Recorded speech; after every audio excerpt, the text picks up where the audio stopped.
So we're looking at our frequency tables, and frequency tables allow us to take data that's been listed out and present it in a way that is equivalent, just in a different form.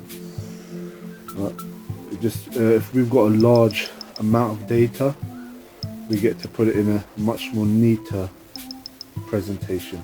Okay, so the one on the left, that's known as a frequency table because the categories are integers, whole numbers, or just a single piece of information.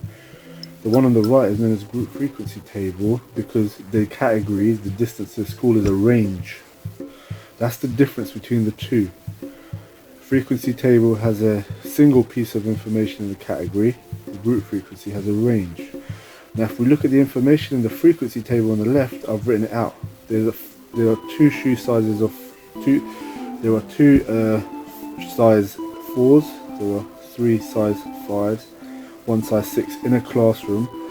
What I've written down as a list at the bottom is what data we have written neatly in as a table or into the table, right?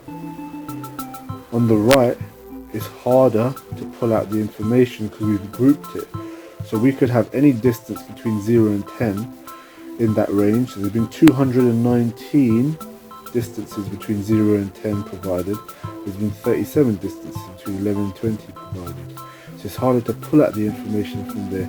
But from the frequency table it is possible. And from the frequency table we can work back and forth between the listed version and the table form. They're just different versions of writing out data that you have been given or provided, just to get everything written nice and neat.